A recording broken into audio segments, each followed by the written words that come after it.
আপনি জানলে অবাক হবেন, একটি মাত্র কাজ করলেই আপনার আয়ু বৃদ্ধি পাবে এবং আপনার রিজিকও বৃদ্ধি পাবে।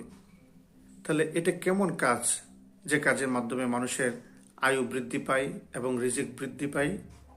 তাহলে আজকে আমরা জানব সেই হাদিসটি, যে হাদিসের উপর আমল করলে আমরা দুনিয়াতে রিজিকও বৃদ্ধি করতে পারবো এবং আমাদের হায়াতও বৃদ্ধি করতে পারবো।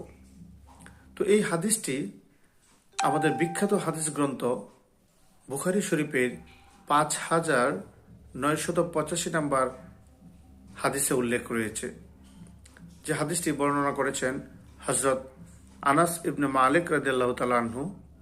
তিনি বলেন, ক্বালা রাসূলুল্লাহ সাল্লাল্লাহু আলাইহি ওয়াসাল্লাম, মান আহাব্বা আইয়ুবসাতা লাহু ফির রিজকি ওয়া ইউনসা লাহু ফি আসারিহি ফালিয়াসিল রাহিমা।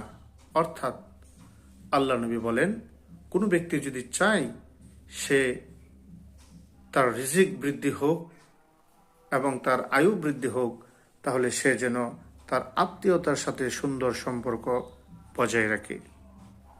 তাহলে এই আত্মীয়তার সাথে সুন্দর সম্পর্ক বজায় রাখলেই আল্লাহ নবী বলেছেন, আল্লাহ তাআলা এই লোকটাকে দুনিয়াতে রিজিক বৃদ্ধি করে দিবেন এবং দুনিয়াতে তার হায়াতও বৃদ্ধি করে দিবেন।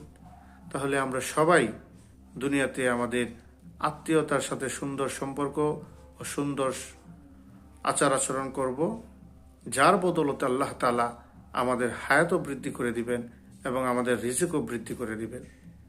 তাহলে আমরা ইসলামের পথে চলে কোরআন হাদিসের উপর আমল করে দুনিয়াতে যেরকম আমরা হায়াত বৃদ্ধি করতে পারি, তেমনিভাবে আমরা রিজিকও বৃদ্ধি করতে পারি। আল্লাহ তাআলা সবাইকে এই হাদিসটির উপর আমল করে দুনিয়াতে রিজিক ও হায়াত বৃদ্ধি করার তৌফিক দান করুক। সবাইকে সঙ্গে থাকার জন্য ধন্যবাদ। আসসালামু আলাইকুম ওয়া রাহমাতুল্লাহ।